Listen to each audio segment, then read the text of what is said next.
nope, I don't fit there. In this whole notion of like fitting in the United Methodist Church in Iowa, there are hundreds of clergy. I don't even know how many clergy we have. Do you know how many clergy we have? 600 maybe? Yeah, something lots, like that. Lots.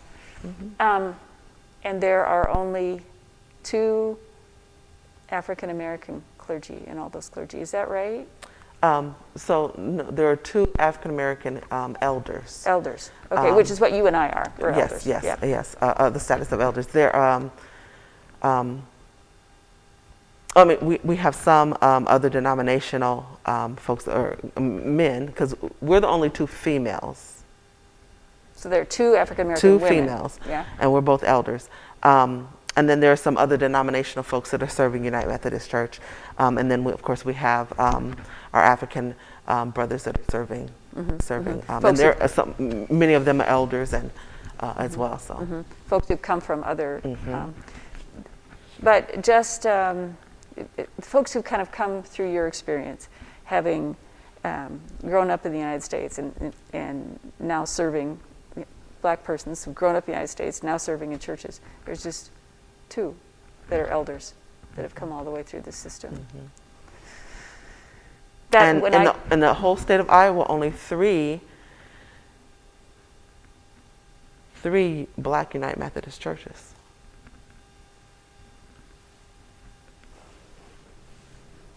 It's we talk a lot about how much we want to reach out.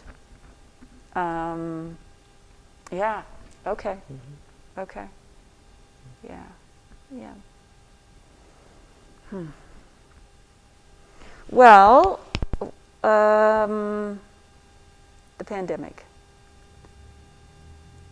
We here, like, if you follow the statistics, it hits persons of color at disproportionately higher rates than white persons.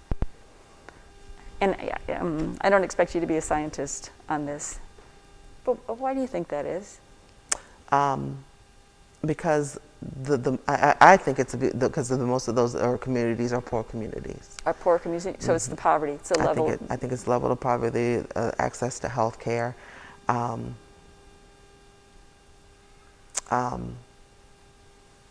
Yeah. Yeah. So that brings up like just these other layers of things in terms of, we think about our own identity. We think about it in terms of, race is one thing, and then gender is another thing. Sexual orientation is yet another thing, and poverty, and like in our community, like how people negotiate their way through all of those things. Yeah.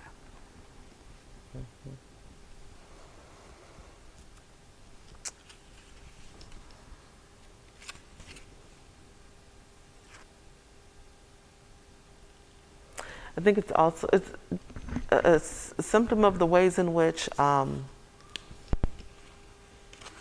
the system does not work for most Black folks, right? And how it's intentionally created to not work for most Black folks. And anytime Black folks gather to try to create economic wealth and position and businesses and communities, anytime that gets too established and too great, then they'll do like they did in Oklahoma, and they'll come through and burn everything down and kill. So it's the system of not only not giving us opportunity, but intentionally keeping Black folks down. So I think we see that then when like the pandemic happens, and there's not that much access and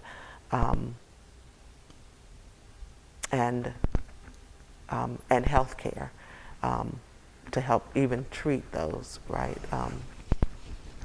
So when you say that, intentionally keeping Black folks down, I hear in my head white voices going, "Oh no, Everybody has the same, all the rules are the same, it's an even playing field, everybody has access to whatever it is they need. That's not true, that there's an intentionality of keeping persons down.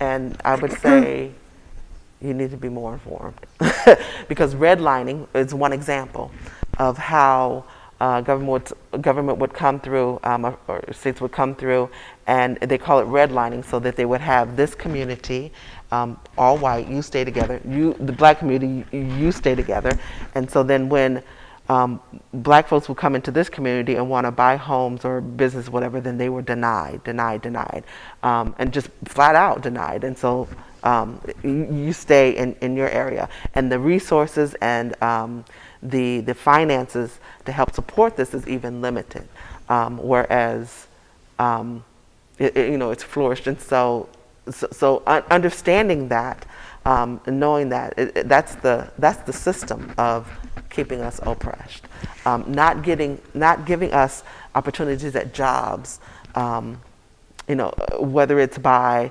seeing our name that looks not like their name, or whether it's coming in then for the interview and there's a black person in front of you and another applicant is chosen, and even that the quote unquote this effort of having what's the terminology, like a minority focus, that you have to have so many, even that kind of tokenism, quota, that's the word, yeah. Even that type of tokenism, you really, there's still a limit to how you may advance in that system or whatever.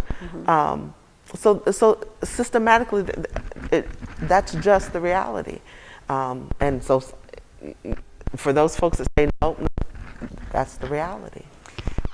Redlining, I think, is something, again, for white folks, I think most white people would not even know what that is.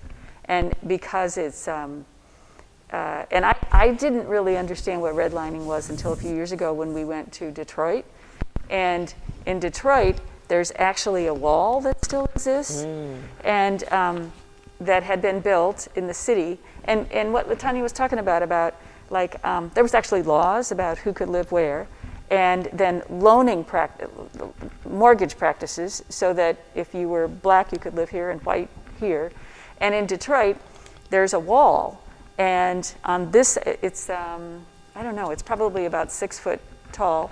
It's quite wide, and it's cement. And on this side, black persons could live, on this side, white. And when you see that wall, it's just kind of horrifying. It just shows you the reality of that. But again, I think when a system works for people, you don't notice it, right?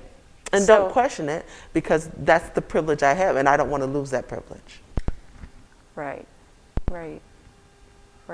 That's something else about the power of God, right? Yep. God's power doesn't say that if you give, then you have less than. Because God's power always multiplies, right? It's kind of like that love. If I give away some love, then that means I have less. No, it multiplies, and I think that's something that people just don't get as well. So the power of God. So if you take the power of God and like put it at the practice of redlining, the power of God would say, no, be open, be accepting, be giving, because that it will multiply. And a practice like redlining, or some of the other practices, would say, oh no, we have to be stingy, we have to be tight with this, we have to lock this down. And then we lose out. Everybody loses out. Not just the folks who are discriminated against, but everybody loses out. Because something big and glorious could happen. And we need all of our gifts. I mean, if we believe that God has given each of us gifts, we need all those gifts.